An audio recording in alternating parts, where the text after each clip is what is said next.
welcome back to my channel. So today I'm going to be showing you how I make authentic Puerto Rican rice and beans. I am 100% Puerto Rican, so these are traditional recipes. I made white rice and pinto beans, so if you're interested in seeing how these are made and if you're interested in making them, then just keep watching. I did just want to say that this is my first cooking video on my channel. I am going to be making some more cooking videos. I want to incorporate at least one cooking video per month, so I'm really excited about this. And if you do enjoy this video, please give this video a big thumbs up, and I will see you in the next one. Bye! Okay, first for the rice, you'll be needing medium grain rice for this recipe. The next thing you'll need is salt, and then you will need either vegetable or corn oil. Now, the ingredients for the beans include 1 can of pinto beans, some tomato sauce. Then you'll need some sofrito. Sofrito is a base that has a mixture of herbs and spices in it. It really helps kick up the flavor. Then you'll need some sazon. Next is adobo. Then you'll need some garlic powder. Next, you'll need a packet of ham flavor concentrate and a potato. Any potato will do. Bay leaves, some salchichon. Salchichon is a Spanish sausage. If you don't find that, then just use any salami that you have. And lastly, some cilantro. Okay, so first we're going to be making our rice. We're going to be filling our pot with 3 1/3 cups of water. Then we'll be taking about 1 tablespoon of salt and putting that in the water. Then we'll be taking about 7 tablespoons of oil and putting that in the water. Once we bring our water to a boil under medium heat, we're going to be adding 3 cups of our medium grain rice. Once all of the rice is added to the pot, then we're going to turn down our heat to just a medium/low heat setting. My heat setting was at number 4 on my stovetop, and then I just smooth out all of the rice and I let it simmer. After about 15 minutes, your rice should look like this, and then it should start to dry up like it is here. And then I just like to give it a nice little mix just to make sure that the oil is getting dispersed everywhere. After I give it a good little mix, then I will just let it continue to simmer until it is ready to be covered with the lid. So this is a part where you really want to keep an eye on your rice. After about 5 minutes, I went to go mix my rice just to see if it might have been ready to be covered with the lid, but I could tell that it wasn't. It still had a little too much water and the water needed to evaporate. So you know your rice is ready to be covered up when you scoop it all up, and you can just put it into a little mountain like that, and it actually holds its shape. At this point, you're going to lower your heat to a heat setting of 1 or 2 on your stovetop, and you're just going to cover it up and leave it alone for the next 15 minutes. So you can check on your rice every 10 to 15 minutes, but you really don't want to be checking on it every 5 minutes. You want to keep that steam in there, and you want the rice to just be steamed and fluffy. So just be sure to keep that lid on there as much as possible. And at this point, you definitely want to taste test your rice. So just take a bite, and if there's still a crunch in the middle of the rice, then it still needs some more time to be steamed. But if it's completely fluffy and chewy, then you are good to go.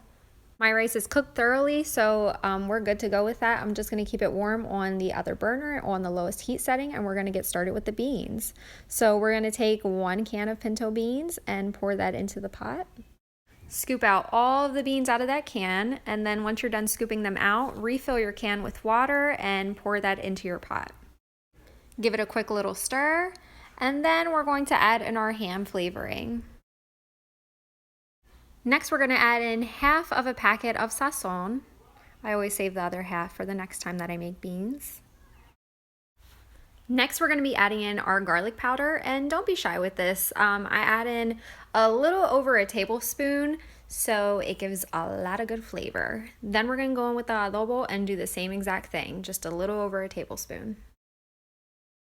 Now we're going to be adding in a big scoop of sofrito. This sofrito was kind of thawed out from the freezer, so it just looks a little frozen, but I like a lot of sofrito because it gives a lot of good flavor. Now we're going to go in with some tomato sauce, and I add in about a tablespoon worth of tomato sauce.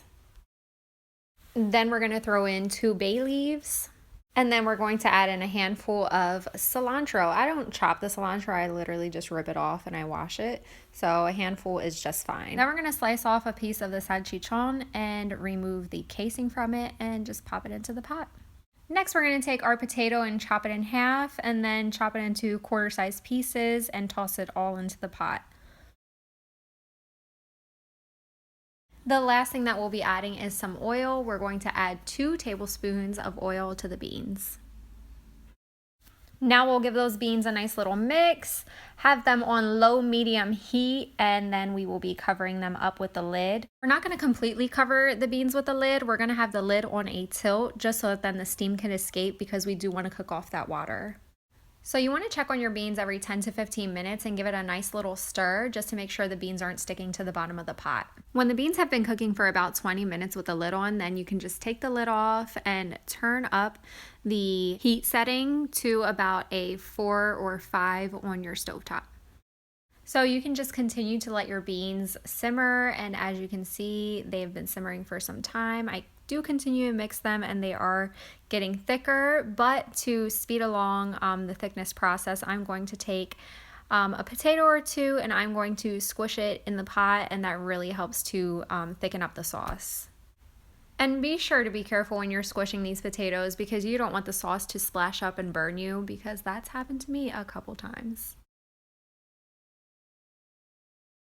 And don't forget to give your beans a nice little taste test. I always just take a drop and blow it off and then put it in my hand and give it a nice taste just to see if I need it to add anything. And with these beans, I did not have to add anything.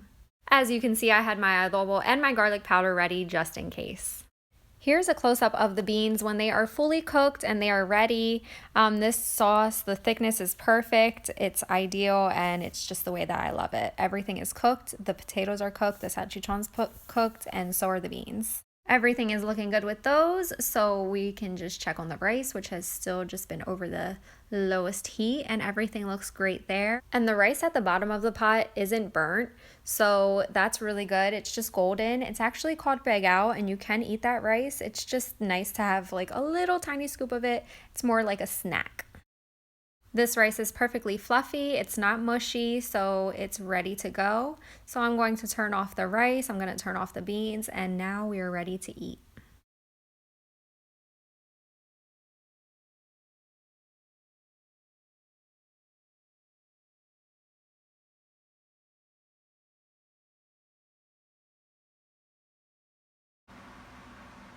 Plating fail. Thanks for watching, guys. I hope you enjoyed the video. I have the full recipe in the description box along with the links to every ingredient that I used. See you in the next one.